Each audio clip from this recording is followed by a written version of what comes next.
The October wind carried fallen leaves across the sidewalk as billionaire David Miller watched his 7-year-old twin daughters, Emma and Lily, sitting on a park bench with their white canes resting beside them. Their matching red dresses made them look like two beautiful roses against the gray afternoon, but their eyes stared at nothing, seeing only the darkness they had known since birth.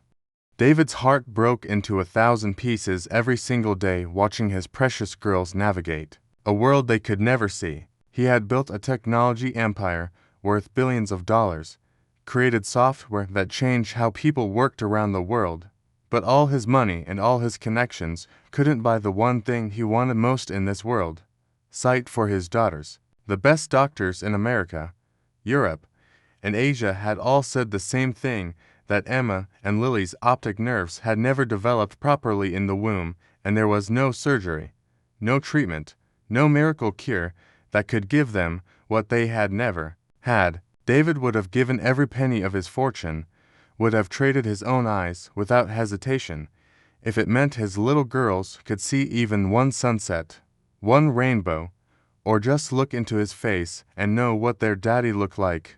"Daddy, what color is the sky today?" Emma asked, her small voice carrying across the quiet park, and David felt that familiar sharp pain in his chest that came whenever his daughters asked about colors or shapes or anything visual that he struggled to describe in ways they could understand.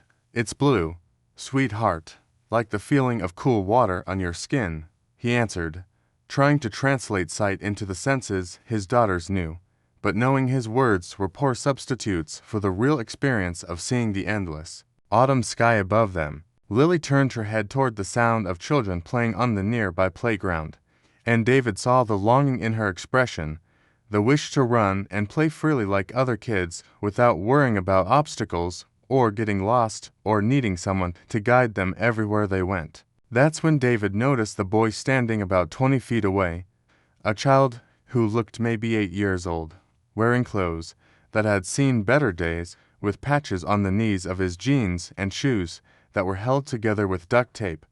The boy had a bottle of bubble solution and a plastic wand, and he was blowing bubbles that caught the afternoon sunlight and floated like tiny rainbow spheres through the air.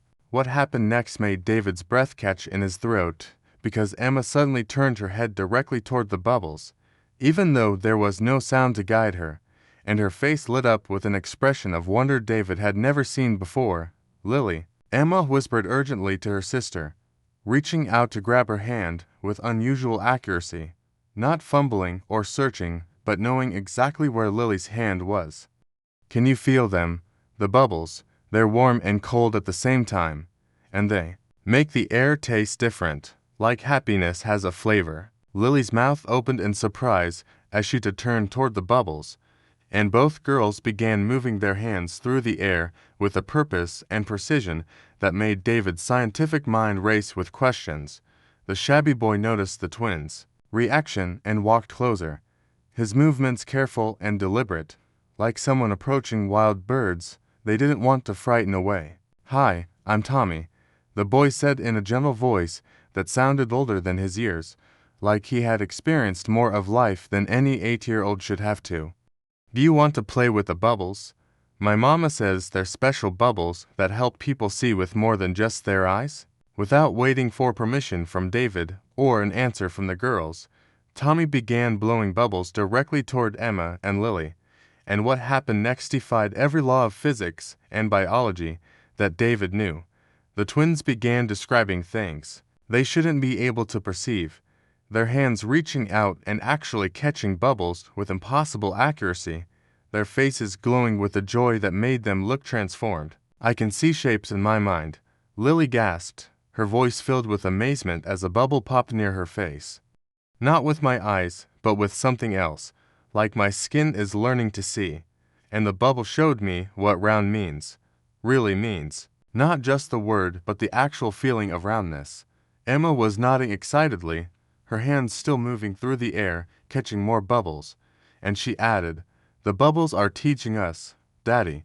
They're full of information that our eyes can't see, but our other senses can understand if we learn how to listen with our whole body instead of just our ears.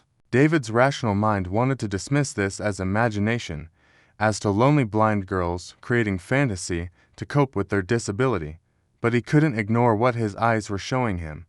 His daughters were tracking the bubbles' movement without sound or touch to guide them.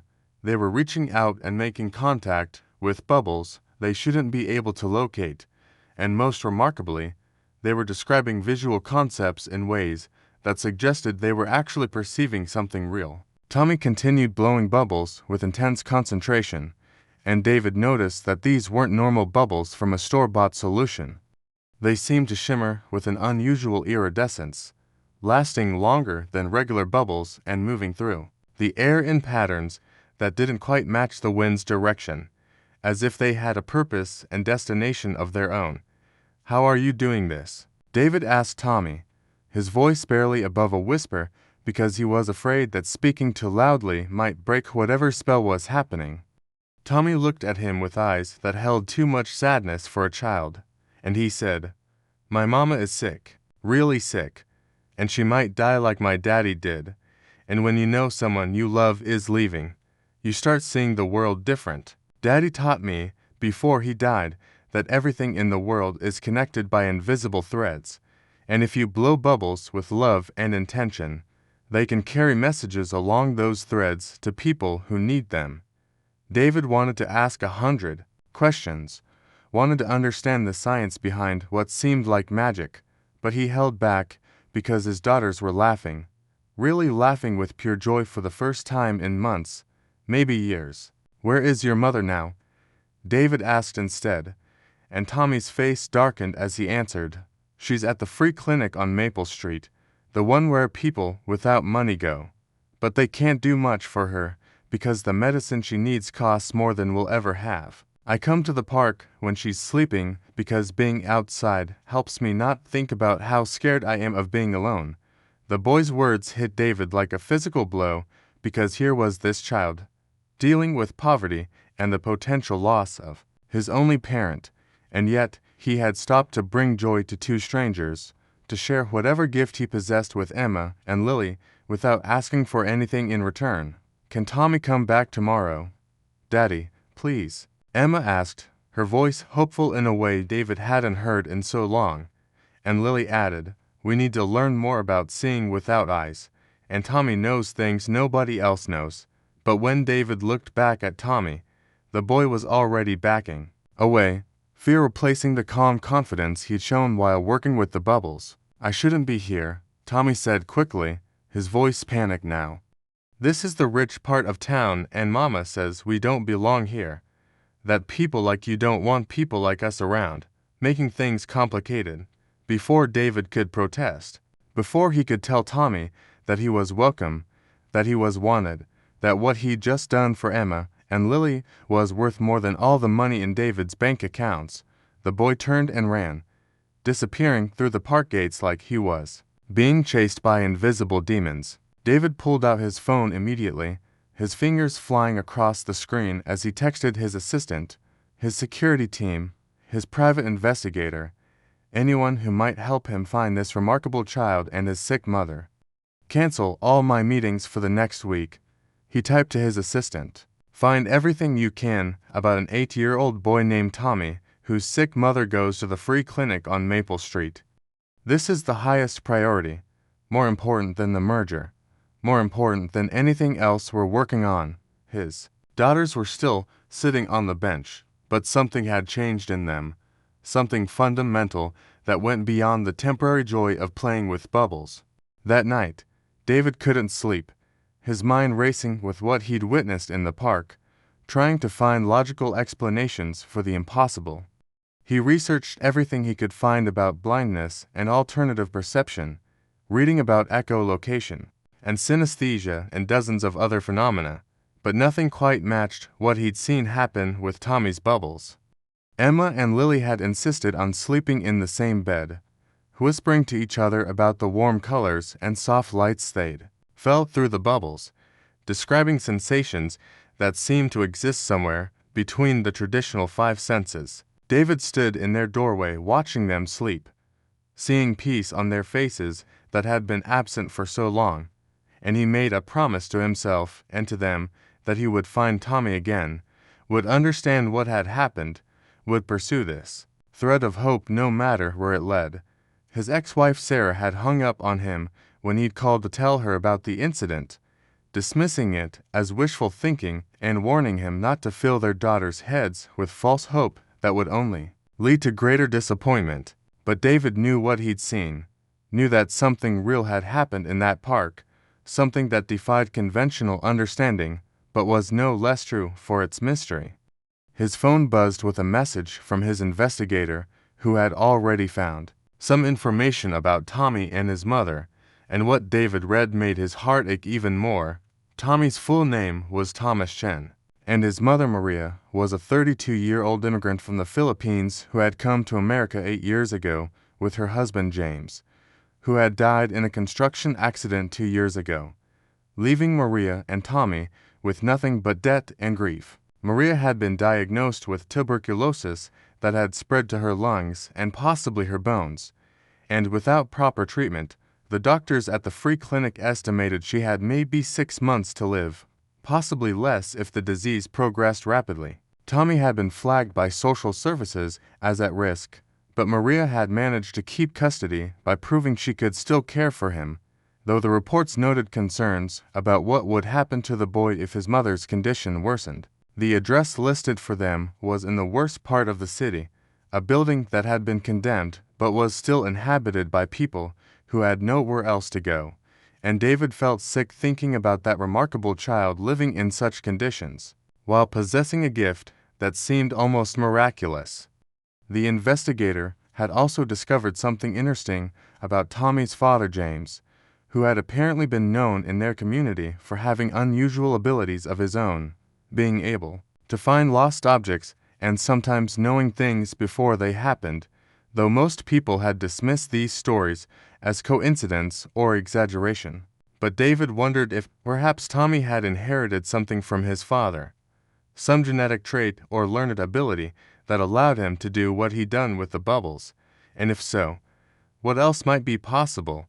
The next morning, David arrived at Riverside Park 2 hours before the time Tommy had appeared yesterday, bringing Emma and Lily, who had insisted on wearing their red dresses again because they said these were now their lucky dresses that helped them see better. David had also brought Dr. Patricia Wong, a neuroscientist from Stanford who specialized in sensory perception and neuroplasticity, though he hadn't told her exactly why he'd asked her to come, only that she needed to observe something that might change everything they thought they knew about blindness and perception. "Are you sure this boy will come back?" Dr. Wong asked skeptically, clearly thinking David was grasping at straws, but David could only hope that Tommy's kindness would overcome his fear and bring him back to the park.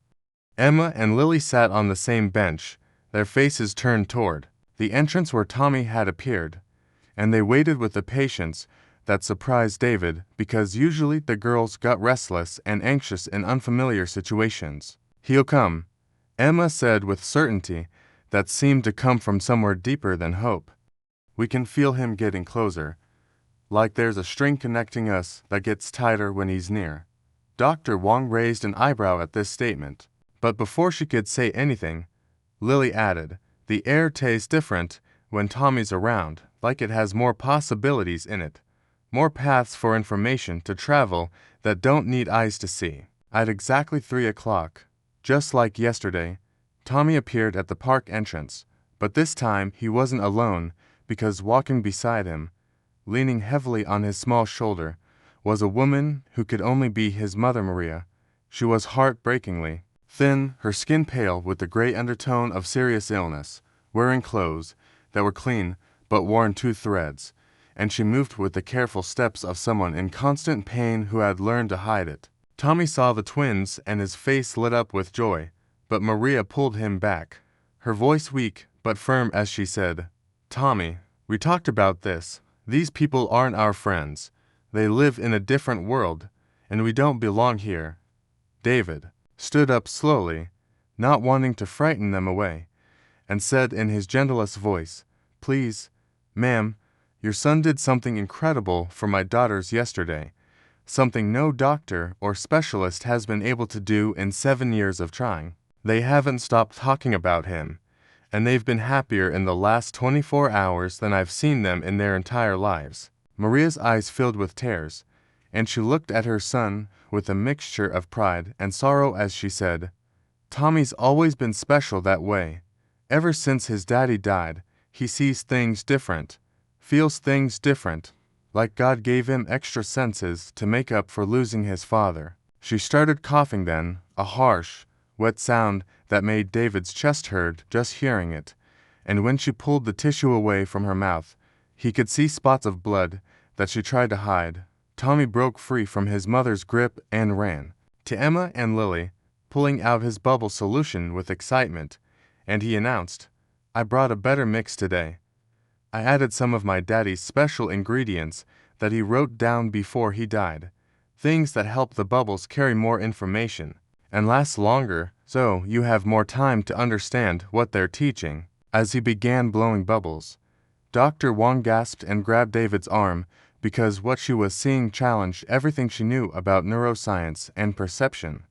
Emma and Lily were not only tracking the bubbles without any sound cues, but they were also describing properties of the bubbles that should be impossible for them to perceive, like color expressed as temperature and texture, shape understood through some sixth sense that didn't have a name, and most remarkably, they seemed to be predicting where the bubbles would go before they got there. "That one's yellow like sunshine," Emma said, pointing directly at a bubble that caught the light in exactly that way, and when Dr. Wong checked with the spectrometer app on her phone, the wavelength was indeed in the yellow spectrum. "And that one's blue like sadness," Lily added, reaching out and touching a bubble that popped with what seemed like a deeper tone than the others, though the difference was so subtle that David wouldn't have noticed if Lily hadn't pointed it out. Maria had collapsed onto a nearby bench, her breathing labored, and she watched her son with eyes that held pride, fear, and a devastating understanding of what was happening. "Tommy's gift comes from love," Maria whispered to David when he sat beside her, concerned about her condition. "His daddy had it too, could see things others couldn't, could help people find what they'd lost, not just objects, but hope and purpose and connection. Before James died, he told me that Tommy would be special, that he would help people see truth in a world full of lies, but I never imagined it would be literal, that he would actually help blind children see." She paused to catch her breath, each word clearly costing her energy she didn't have to spare. "The doctors at the free clinic say I need treatment that costs $50,000, money we'll never have, and without it I have maybe 3 months, maybe less. I've accepted that, made my peace with God, but Tommy hasn't. He keeps believing in miracles, keeps thinking that if he helps enough people, if he does enough good, that somehow the universe will save me like it couldn't save his daddy." David made a decision in that moment that would change multiple lives, a decision that came from his heart rather than his head, from the part of him that was a father rather than a businessman. "Maria, I own Miller Technologies. You might have heard of it. We make software and we have the best health insurance in the state. Insurance that covers everything including experimental treatments. How would you like a job with my company? Nothing difficult. Maybe helping in the daycare center we have for employees' children, something that wouldn't tax your strength but would give you full benefits starting immediately." Maria's eyes widened with disbelief, and she shook her head weakly, saying, "You don't understand. I'm dying. I can barely walk some days. I would be useless to your company, a burden not an asset." But David was already pulling out his phone, calling his head of human resources, making arrangements that he knew would raise eyebrows but didn't care because this was more important than protocol or profit margins. "You wouldn't be useless," David said firmly.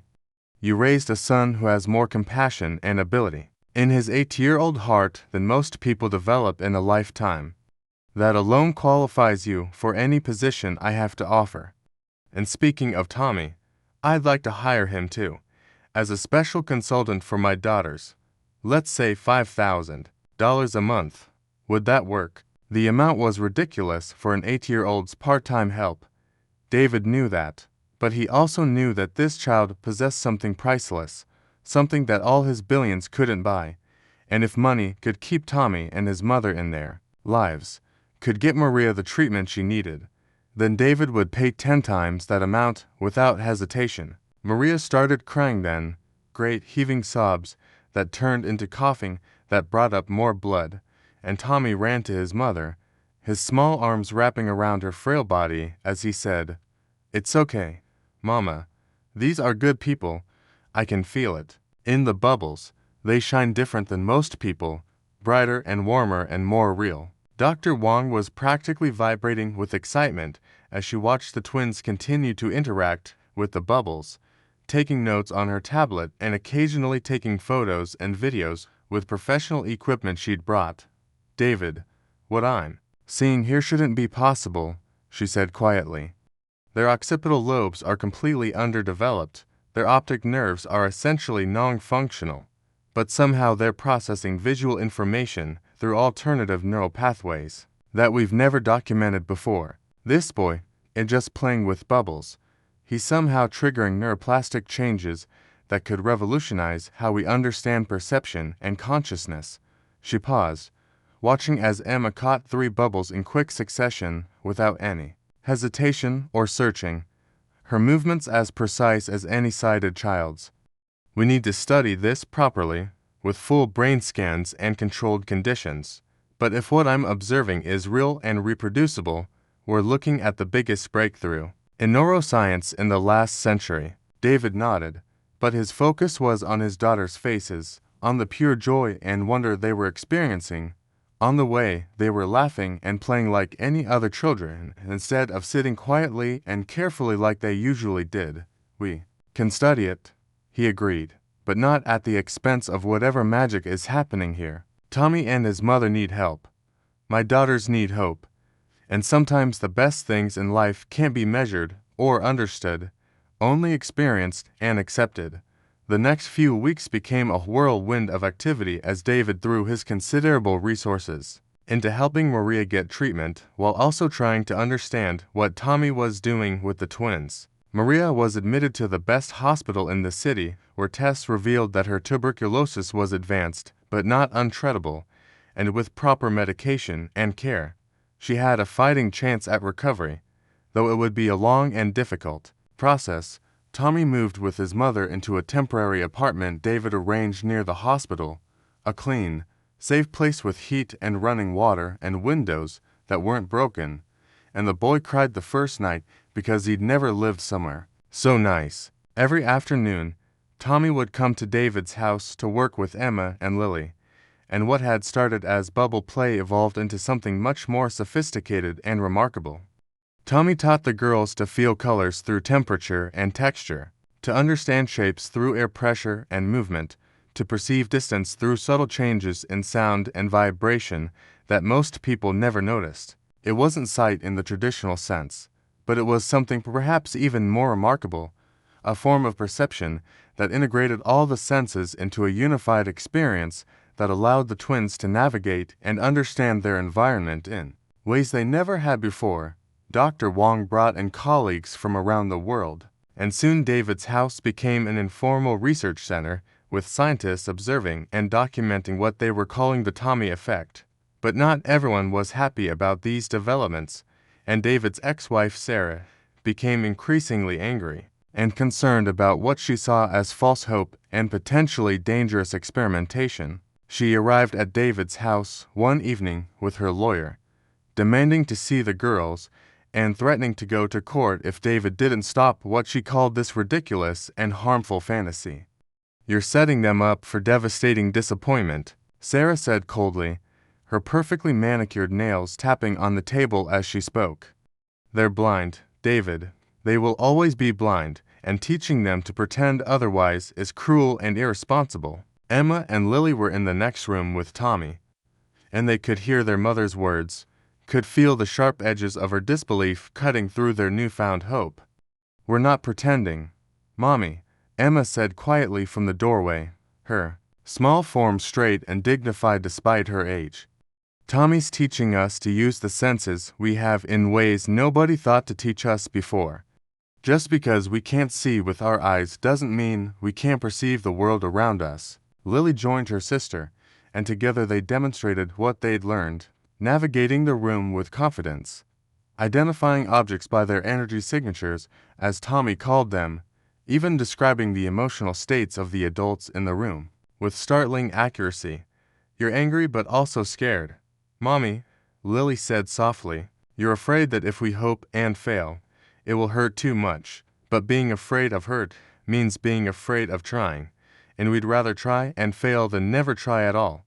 Sarah's lawyer tried to argue that David was exploiting a sick woman and her child, paying them excessive amounts of money that created an unhealthy dependency, but David's legal team had documentation of everything, including the legitimate employment contracts and the oversight from medical professionals. The truth was that Tommy's work with the twins was producing measurable, documentable results that went far beyond anyone's expectations.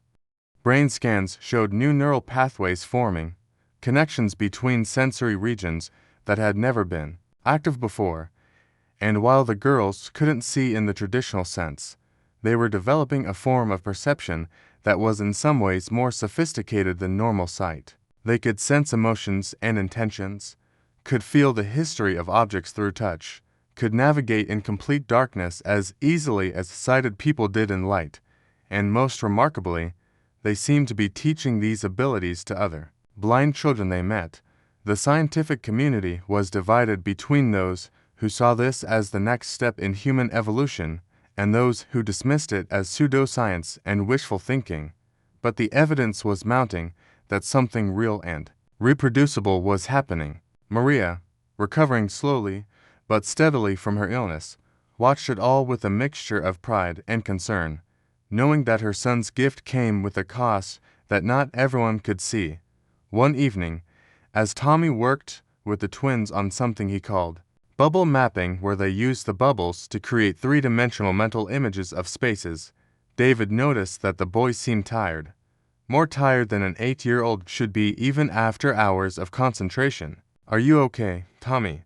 David asked, and the boy looked up with eyes that seemed older and wearier than they had just weeks ago.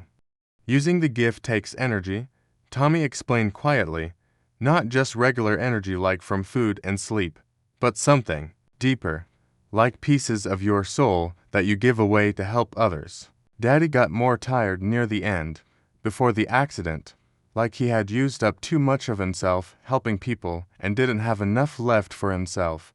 This revelation chilled David to his core, and he immediately called Dr. Wong to run tests on Tommy to make sure the boy wasn't harming himself by helping the twins. The tests showed some concerning signs that Tommy's neural activity was elevated beyond normal ranges, that his body was under stress similar to what athletes experience during extreme endurance events. But Tommy refused to stop working with Emma and Lily. "This is what I'm supposed to do," he said with the certainty that only children and prophets possess. "Daddy told me in a dream before he died that I would meet two angels in red dresses who couldn't see the world, and that helping them would be my purpose, my reason for being born with this gift." As word spread about what was happening with the twins and Tommy, other families with blind children began reaching out to David, desperate for help, for hope, for their children to experience what Emma and Lily were experiencing. David wanted to help them all, but he also worried about Tommy, about the toll this was taking on such a young child, about the responsibility being placed on narrow shoulders. Maria, now strong enough to leave the hospital for short periods, sat with David one afternoon while the children worked, and she shared something that made everything click into place. "My husband's family, they were different, special, going back generations in the Philippines. They called them the ones who see beyond, and they were both blessed and cursed because their gift came with a price. They could help others see truth, see possibility, see hope. But each time they did, they gave away a piece of their own light until eventually They had nothing left to give. She paused, watching her son teaching Emma and Lily something new, his face glowing with purpose and joy despite the exhaustion David could see in his posture. James knew he would die young. All the men in his family did. But he said it was worth it if they could light the way for others, if they could leave the world a little brighter than they found it. This knowledge weighed heavily on David, and he found himself torn between his desperate desire to help his daughters and his growing protective feelings toward Tommy. He couldn't bear the thought of this bright, kind child sacrificing himself for others, even if those others were Emma and Lily. But when he tried to talk to Tommy about taking breaks, about being careful with his gift, the boy just smiled and said, "Mr. Miller, would you stop being Emma and Lily's daddy if it made you tired? Would you stop loving them if it cost you something? This is who I am. This is what I do, and taking it away from me would hurt more than using it ever could." The wisdom in those words from such a young child made David's eyes fill with tears, and he realized that Tommy understood something about purpose and meaning that many adults never figured out. Meanwhile, Sarah had been watching from a distance, coming to pick up the girls and staying longer each time, seeing the changes in them that went beyond just their enhanced perception. Emma and Lily were more confident, more joyful, more engaged with the world around them, and even Sarah's skepticism couldn't deny the transformation she was witnessing. "I still don't understand it," she admitted to David one evening, "but I can't deny that our daughters are happier than they've ever been, that they're experiencing life in ways I never thought possible."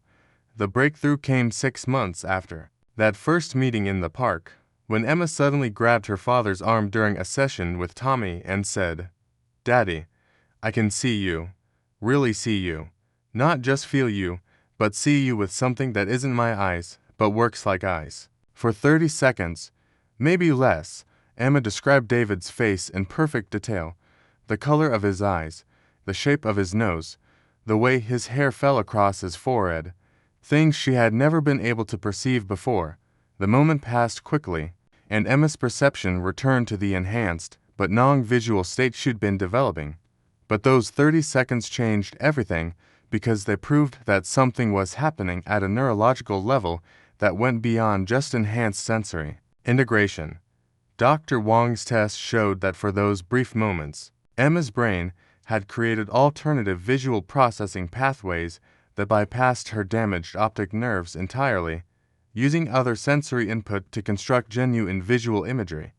It wasn't traditional sight, but it was real perception of visual information, processed and understood in a way that should have been impossible. Lily experienced similar moments over the following weeks, brief flashes of true visual perception that came and went like lightning, never lasting long but proving that their brains were adapting, evolving, finding new ways to do what their eyes couldn't. But the cost to Tommy was becoming increasingly apparent as the boy grew thinner despite eating well, his sleep disturbed by dreams he wouldn't talk about, his energy flagging even as his determination remained strong. Maria, now recovered enough to return to work at David's company, watched her son with growing concern, recognizing the signs she'd seen in her husband before his death. "The gift is consuming him," she told David privately, her voice heavy with a mother's fear. James was the same way near the end, like he was burning to bright and using up his life force faster than it could replenish. "I can't lose Tommy too. I can't survive that. But I also can't ask him to stop being who he is, to deny his purpose when he's found it so young and so clearly." David felt the weight of responsibility crushing him from all sides, wanting to help his daughters but not at the cost of Tommy's life, wanting to support Maria but not knowing how to protect her son from his own gift. He consulted with doctors, scientists, even religious leaders, trying to find a way to help Tommy use his abilities without destroying himself, but no one had answers because what Tommy could do existed outside the realm of conventional understanding. Then, Patricia, David's mother, arrived from Boston, a formidable woman who had built her own fortune in biotech and had little patience for problems that seemed unsolvable. She watched Tommy work with the twins for one afternoon, then pulled David aside with an expression that brooked no argument. "That boy is dying," she said bluntly. "Not from disease, but from depletion. Like a battery being drained faster than it can recharge, but batteries can be connected in parallel to share the load. And if Tommy's gift is real, if what he's doing is teaching the twins to access dormant abilities, then perhaps they can learn to give back some of what they're receiving." The idea seemed impossible, but Patricia had seen impossible things become reality through determination and innovation, and she set about finding a solution with the same intensity she'd once applied to developing illusionary cancer treatments. She brought in experts in energy medicine, in quantum physics, in fields that David had always dismissed as pseudoscience, but which might hold keys to understanding what was happening. One physicist proposed that Tommy wasn't actually giving away his own energy, but was acting as a conduit for something larger, and that the depletion came from being the sole channel for this force.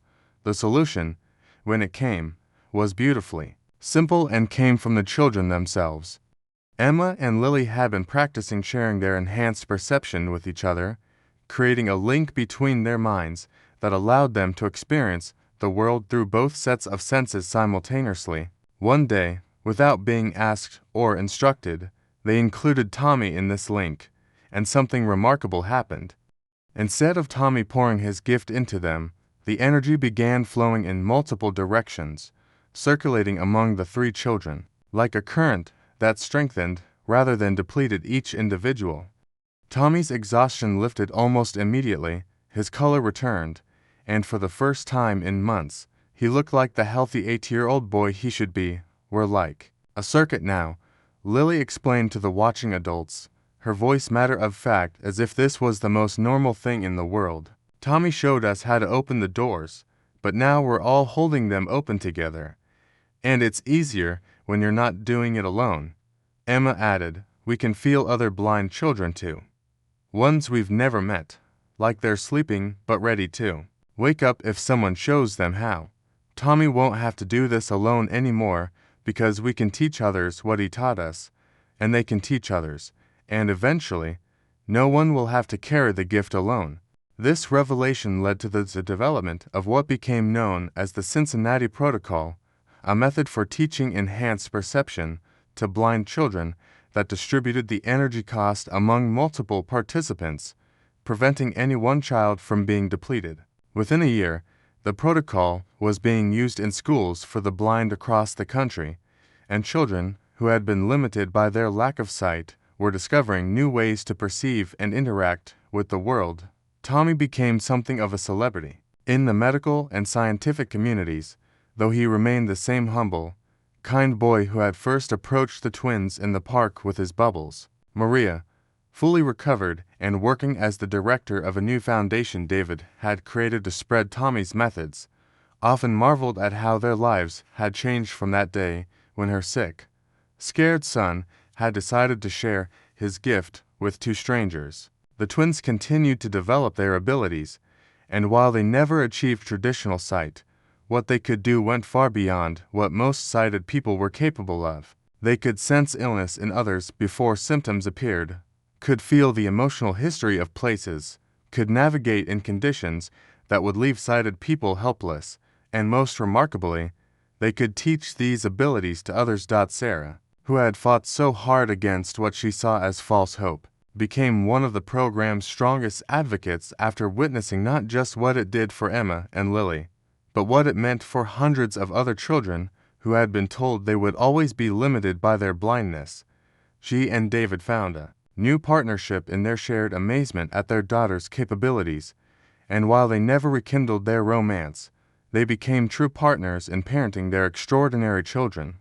The scientific community remained divided about the exact mechanisms behind the Tommy effect, with some claiming it was a form of synesthesia, others proposing quantum entanglement between consciousness, and still others suggesting it was simply highly developed use of existing senses that had been ignored or suppressed. But for the families whose children had been transformed, the how mattered less than the what, and what was happening was nothing short of miraculous. Children who had never seen colors were describing them through temperature and texture. Kids who had never navigated independently were moving through the world with confidence, and perhaps most importantly, they were connecting with each other in ways that suggested a new form of human communication that didn't require words or even physical proximity. As Tommy grew older, his abilities evolved and strengthened rather than depleting him, supported as he was by the network of children he'd helped awaken. By the time he turned 10, he could work with dozens of children simultaneously without exhaustion, teaching them not just enhanced perception, but something deeper, an understanding of connection and possibility that went beyond the physical. His methods were studied and replicated around the world, and while not everyone could do what Tommy did, elements of his approach were helping children with all kinds of disabilities, not just blindness. The bubbles, it turned out, had been just a medium, a way to make visible the invisible connections that Tommy could feel between all living things. Other children found different mediums that worked for them, including music, touch, movement, and even silence. But the principle remained the same, that there were more ways to perceive reality than through the 5 traditional senses, and that these alternative forms of perception could be taught and developed. Dr. Wong published paper after paper documenting the neurological changes in children who underwent the protocol, showing that human brains were far more plastic and adaptable than previously thought, capable of creating entirely new processing pathways when traditional ones were damaged or absent. Her work revolutionized the field of neuroscience and led to new treatments for a wide range of neurological conditions. Though she always credited Tommy the true discoverer of these possibilities, the boy himself remained humble about his role, insisting that he had simply shared what his father had taught him, what his father's father had known, going back generations to ancestors who understood that perception was not limited to what the eyes could see. He often said that everyone had the ability to see beyond their contagious senses, but that most people never learned to access these dormant abilities because they relied heavily on their eyes and ears.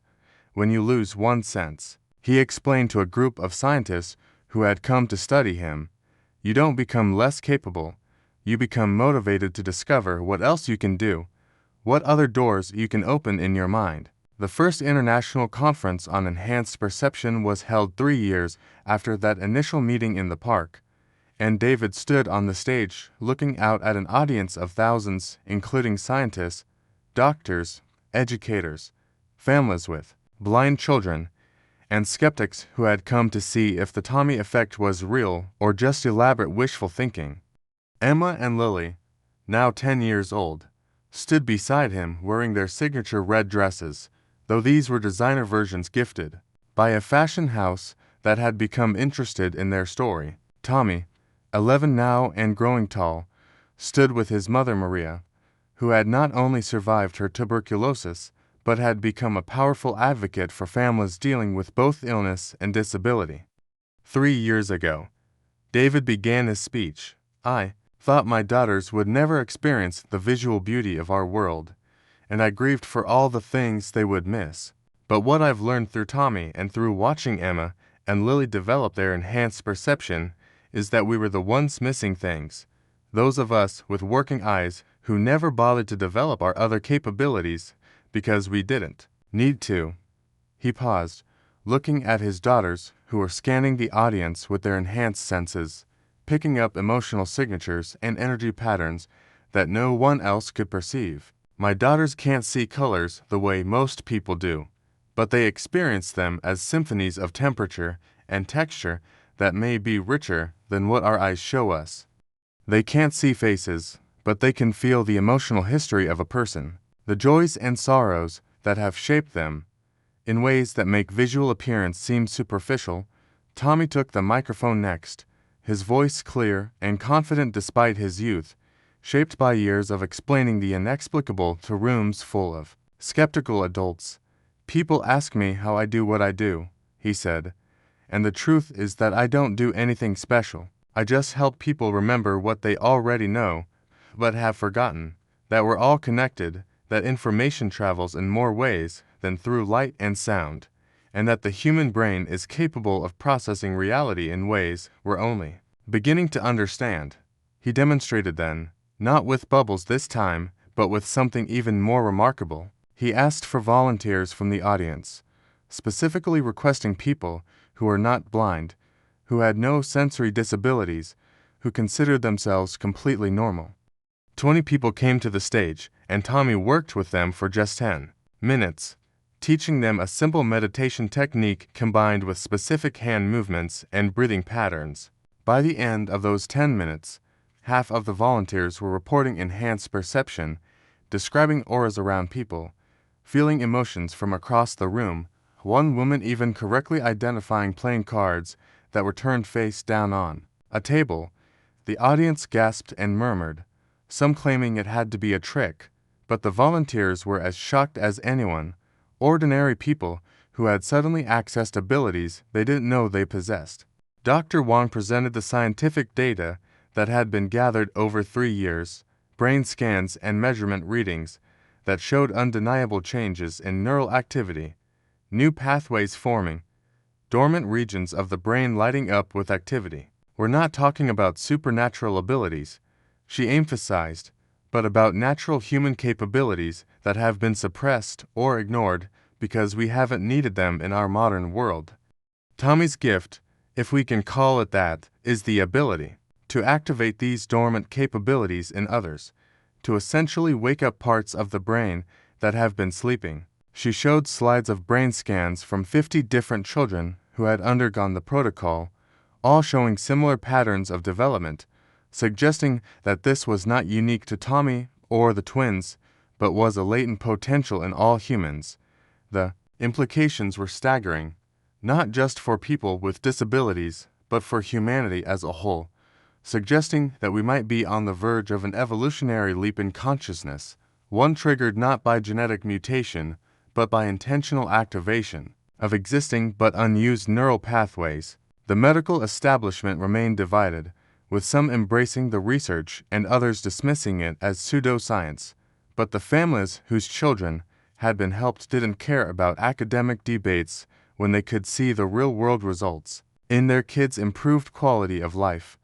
Maria took the stage next, and her story brought many in the audience to tears as she described her journey from dying immigrant widow to director of a foundation that had helped thousands of families. When my husband died, she said, her voice strong and clear, I thought Tommy's gift would be a burden, something that would make his life harder in a world that doesn't understand different.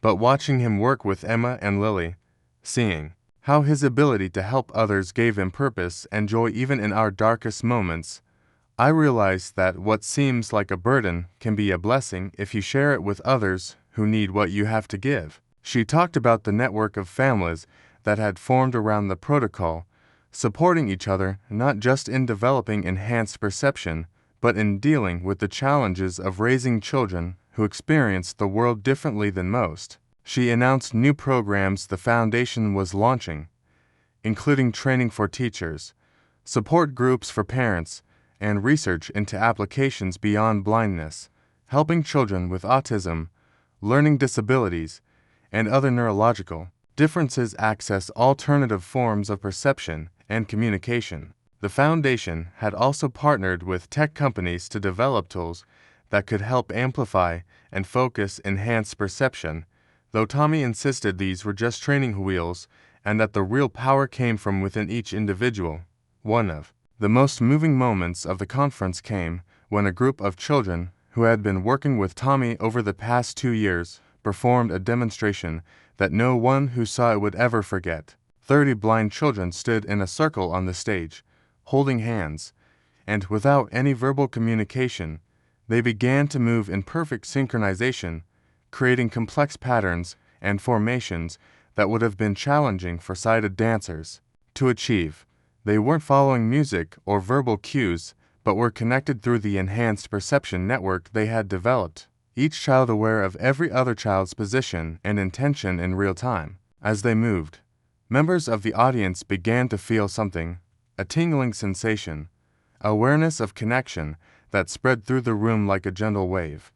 People reported feeling the emotions of strangers sitting rows away, sensing the collective breath of the room, experiencing for just a moment what the children experienced all the time. When the demonstration ended, there was a long moment of stunned silence before the applause began, and many people were crying, not from sadness, but from the overwhelming beauty of what they had witnessed and felt. The children took their bows, their faces glowing with pride and joy, living proof that disability could be a doorway to abilities that most people never imagined possible. But not everyone was supportive of what was happening, and there were protesters outside the conference venue, people who believed that the Tommy effect was either a dangerous delusion or a threat to the natural order of things. Some religious groups claimed it was satanic, that Tommy was leading children away from God by teaching them to rely on ungodly powers. Others feared that enhanced perception would create a new class divide between those who could access these abilities and those who couldn't, or that governments and corporations would try to weaponize the techniques for surveillance or control. David had hired security for the conference, but he also made sure to engage with the protesters, listening to their concerns and trying to address their fears with transparency and compassion. Change is always frightening, he acknowledged, in an impromptu speech to the protesters, and what these children can do challenges many of our assumptions about reality and human limitations. But I ask you to consider that every major advance in human understanding, from the printing press to the internet, was met with fear and resistance by those who worried about its implications. What Tommy has discovered, what these children are demonstrating, is not a threat to humanity, but an expansion of what it means to be human. Some protesters remained unconvinced, but others were moved by David's words and by the testimonies of parents whose children had been helped, and a few even asked to learn more about the protocol. As the conference continued, breaking news came from research centers around the world where scientists had been attempting to replicate Tommy's methods with varying degrees of success. A team in Japan had achieved breakthrough results working with elderly people who had lost their sight later in life, finding that enhanced perception was actually easier to develop in adults who had visual memories to work with. Researchers in Germany had discovered that the protocol could help stroke victims recover function by teaching their brains to route around damaged areas, creating new pathways for processing information. A group in Brazil had been working with deaf children and found that the same principles that allowed blind children to develop enhanced perception could help deaf kids feel sound through vibration and air pressure changes in ways that went far beyond traditional understanding.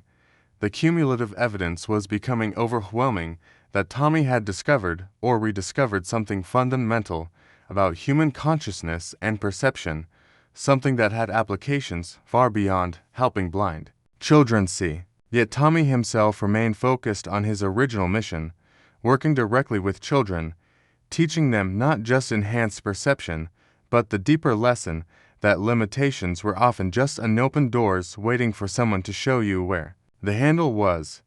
Emma and Lily had become teachers themselves, despite their young age, working with newer students in the program and developing their own innovations on Tommy's methods. Emma had discovered that music could amplify enhanced perception, that certain frequencies and rhythms could make the invisible connections between people more tangible, and she had created compositions specifically designed to facilitate the awakening process. Lily had found that movement and dance could help encode spatial information in ways that the brain could interpret visually, and her movement protocols had helped dozens of children achieve moments of true sight similar to what she and Emma experienced. The twins had also developed something they called dream sharing, a technique where they could experience each other's dreams and even bring other children into shared dream spaces where they could practice enhanced perception without the limitations of the physical world. This development had caught the attention of consciousness researchers who saw it as evidence that the children were accessing quantum fields of information that existed beyond individual brains, though Tommy just smiled when asked about it and said that dreams had always been places where impossible things became possible. Sarah had perhaps undergone the biggest transformation of anyone, evolving from skeptical opponent to passionate advocate, using her legal expertise to fight for the rights of children with enhanced perception and to prevent the exploitation of their abilities. She had successfully lobbied for legislation protecting children in the program from being forced to participate in military or intelligence applications, ensuring that enhanced perception remained a tool for human development rather than becoming weaponized. She and David had found a new respect for each other through their shared commitment to protecting not just their own daughters, but all the children whose lives had been touched by Tommy's gift. They had even started a scholarship program for families who couldn't afford to participate in the protocol, ensuring that enhanced perception didn't become something only available to the wealthy. Every child deserves the chance to discover their full potential, Sarah said in a speech to Congress, and we have a responsibility to ensure that this breakthrough benefits all of humanity, not just those with resources. Her advocacy had helped establish enhanced perception training, a covered therapy, under many insurance plans, making it accessible to thousands of families who otherwise couldn't have afforded it. Patricia, David's mother, had used her biotech connections to fund research into the genetic components of enhanced perception, trying to understand why some children developed abilities more easily than others. Her team had identified several genetic markers that seemed to correlate with enhanced perception potential, though Tommy insisted that genetics was only a small part of the equation and that anyone could develop these abilities with the right training and mindset. She had also funded the development of technology that could measure and visualize the energy fields that children with enhanced perception reported seeing, creating machines that could detect what the children felt naturally. These devices were controversial, with some seeing them as validation of the children's abilities and others arguing they were just picking up electromagnetic interference and finding patterns where none existed. But for Patricia, the machines were less important than what they represented, a bridge between the subjective experiences of the children and the objective measurements that science required. We're in the early days of understanding consciousness itself, she said in a TED Talk that went viral, and these children are our guides into territory that we've barely begun to map. The personal cost to Tommy became apparent again when he turned 13 and his abilities suddenly spiked to a new level, allowing him to perceive not just present sensory information, but echoes of past and future events. He could walk into a room and feel everything significant that had happened there, every strong emotion that had been experienced, every important decision that had been made. He could also sense potential futures, not with certainty, but as probability clouds that shifted based on present actions. This expansion of his abilities came with intense headaches and periods of disorientation where he struggled to distinguish between present reality and the temporal echoes he was perceiving. Maria was terrified that her son was following the same path as his father and grandfather, that the gift would eventually consume him despite all the precautions they had taken. But Emma and Lily, now inseparable from Tommy in ways that went beyond friendship, developed a technique for sharing the temporal perception load, allowing them to experience the time echoes without Tommy bearing the full weight alone. Were quantum entangled, Lily explained to a gathering of physicists who had come to study them, using terminology she shouldn't have known at her age. What affects one of us affects all of us, but distributed across multiple consciousness, the impact is manageable. The revelation that enhanced perception could include temporal awareness sent shockwaves through both the scientific and intelligence communities. The military wanted to recruit Tommy immediately, seeing the potential for predicting enemy actions, and several corporations offered millions for exclusive access to his abilities. But David and Maria, with Sarah's legal support, had created an ironclad trust that protected Tommy and the other children from exploitation, ensuring that their abilities could only be used for humanitarian purposes. Tommy himself seemed unconcerned with the attention, focused instead on a future echo he had perceived that troubled him deeply. "Something big is coming," he told David privately, his young face creased with worrying. "Not for years yet, but I can see its shadow approaching, a crisis that will require many people with enhanced perception working together, something that normal senses alone won't be able to handle." He couldn't see details, just the shape of the challenge, but he insisted that they needed to train as many children as possible, to spread the gift as widely as they could, to prepare for whatever was coming. This urgency led to the establishment of enhanced perception centers in 50 cities across the country, places where children and increasingly adults could come to develop their dormant abilities. The centers were designed by children in the program, incorporating elements that facilitated enhanced perception, including specific colors, sounds, textures, and even scents that helped open the mental doors Tommy talked about. Each center was unique, reflecting the local community and culture, but all shared core principles that Tommy had established, that enhanced perception was developed through love and connection, not force or pressure, that everyone's abilities manifested differently and should be respected equally, and that the gift was meant to be shared freely, not hoarded or sold. The centers became community hubs where people with all kinds of sensory differences could come together, supporting each other and learning from each other in ways that challenged traditional concepts of ability and disability. Parents reported that their children were not just developing enhanced perception, but were becoming more empathetic, more creative, more connected to the world around them in meaningful ways. 5 years after that first meeting in the park, a documentary crew followed Tommy, Emma, and Lily through a typical day, capturing the reality of life with enhanced perception. The film showed Tommy teaching a new group of children, his methods now refined through years of experience, but still centered on play and joy rather than rigid instruction. It captured Emma conducting an orchestra of blind musicians who followed her guidance through enhanced perception rather than visual cues, creating music that seemed to exist in dimensions beyond sound. It followed Lily as she worked with architects to design buildings that accommodated enhanced perception, incorporating elements that most people wouldn't notice but that created rich sensory experiences for those who could perceive them.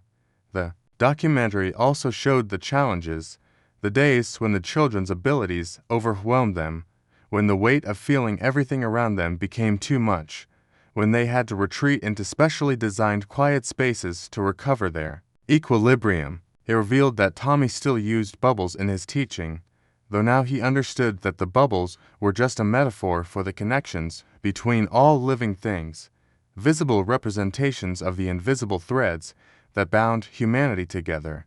The film's most powerful moment came when Tommy, now 14, returned to the bench in Riverside Park where he had first met Emma and Lily. The bench had been bronze-plaqued with a commemoration, but Tommy barely noticed it, focused instead on the memories the place held, the echo of that first meeting that had changed so many lives. "I was just a scared kid with a sick mom," he said to the camera, his voice breaking slightly with emotion. "I didn't know that blowing bubbles for 2 girls in red dresses would lead to all this. But maybe that's how all big changes start, with one person reaching out to another, sharing what they have even when they don't have much, choosing connection over isolation." Emma and Lily joined him on the bench, the 3 of them sitting in comfortable silence, their enhanced perception creating a bubble of shared awareness that the documentary crew could almost feel, but not quite capture on film. They were no longer the desperate father, sick mother, and lonely children who had met in this park 5 years ago. But their transformed lives were testament to what was possible when people chose to see beyond conventional limitations. The ripple effects of the Tommy effect continued to spread in ways no one could have predicted. Artists with enhanced perception created works that seemed to pulse with energy that viewers could feel. Musicians composed symphonies that incorporated frequencies beyond normal hearing range, but which enhanced perceivers could experience as colors and textures. Writers described worlds that existed in the spaces between senses, stories that could only be fully appreciated by those who had learned to perceive alternatively. A new form of communication developed among those with strong enhanced perception, a direct sharing of sensory experience that transcended language barriers and cultural differences. United Nations translators with enhanced perception could convey not just words but the emotional and intentional context behind them, leading to breakthrough diplomatic negotiations that had been stalled for decades. The Olympic Committee was debating whether to create new categories for athletes with enhanced perception, who could anticipate their opponents' moves through energy signatures and intention reading, though Tommy argued that this missed the point, that enhanced perception was about connection and cooperation, not competition. Maria, now married to Dr. Patricia Wong in a ceremony that had been attended by hundreds of families whose lives had been touched by the program, reflected on the journey from that terrifying time when she thought she would die and leave Tommy alone. "My illness was a gift," she said in an interview, words that would have seemed impossible 5 years ago. Not because suffering is good, but because it opened doors for Tommy and me that would have remained closed if we had stayed comfortable and safe. When you have nothing left to lose, you become willing to share everything you have, and that's when miracles become possible. She had become a powerful speaker, traveling the world to share her story and to advocate for families dealing with illness and disability, showing them that their challenges could become doorways to unexpected gifts. She often spoke about her late husband James, how his legacy lived on not just in Tommy, but in every child who had developed enhanced perception, how his death had planted seeds that were now blooming into a garden of human potential. She kept his journal with her always, and sometimes she would read passages to groups of parents, sharing his wisdom about the gift and its purpose. David's company had completely transformed, evolving from a traditional tech firm into a research and development center for consciousness technologies. He had stepped back from day-to-day operations to focus on the foundation, but his influence in the tech world had helped legitimize enhanced perception research and had prevented it from being dismissed as New Age nonsense.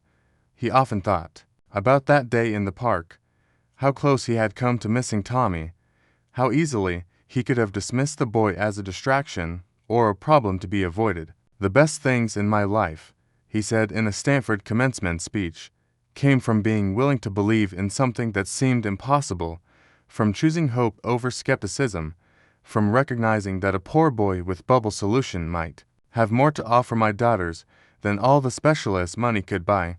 His relationship with the twins had deepened beyond normal father-daughter bonds, their enhanced perception allowing them to share experiences and emotions in ways that created profound understanding and connection. He had also developed some enhanced perception abilities himself through prolonged exposure to the children, nothing as dramatic as what they could do, but enough to feel the invisible currents that connected people, enough to know that consciousness was far more complex and interconnected than mainstream science acknowledged. As Tommy, Emma, and Lily entered their teenage years, their abilities continued to evolve in unexpected ways.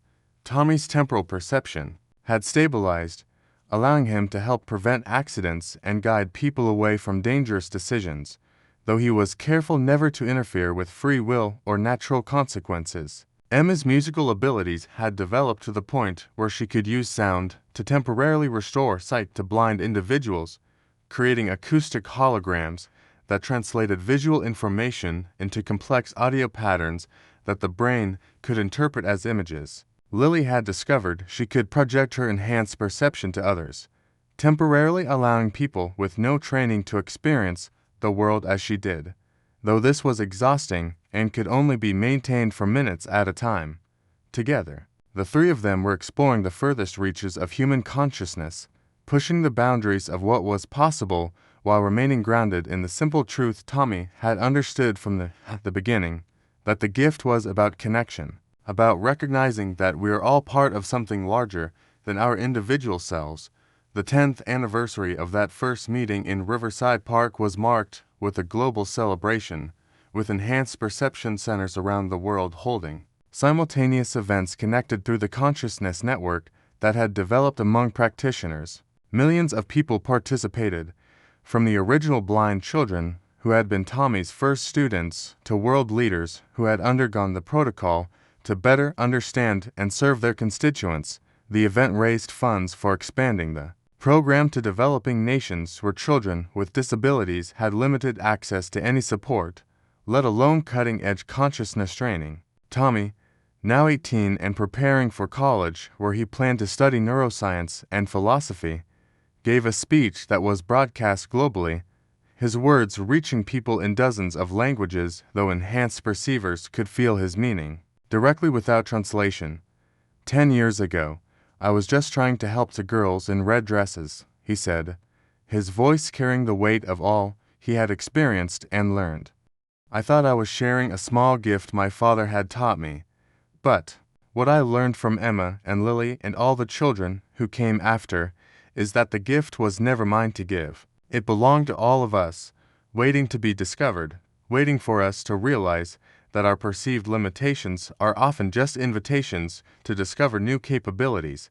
The story of the billionaire's blind twins, until a little boy did something that changed everything, had become legend, but the reality was both simpler and more profound than any telling could capture. It was a story about the power of innocent kindness, about how one small act of generosity could ripple out to touch millions of lives. It was about parents desperate to help their children and children brave enough to venture into unmapped territories of consciousness. It was about science catching up to ancient wisdom and about humanity taking an evolutionary step not through genetic manipulation or technological enhancement, but through remembering abilities that had always existed but had been forgotten in our rush toward modernization. Most of all, it was a story about connection, about the threads that bind us all together, visible only to those who have learned to see with more than their eyes, but felt by everyone who has ever experienced a moment of true human connection. The bubbles Tommy blew that first day in the park had long since popped, but what they represented, the bridges between isolated consciousness, the possibility of truly seeing and being seen, continued to expand like ripples on an infinite pond, touching shores that the boy with the bubble wand could never have imagined, but that somehow, in his deepest wisdom, had always known were there.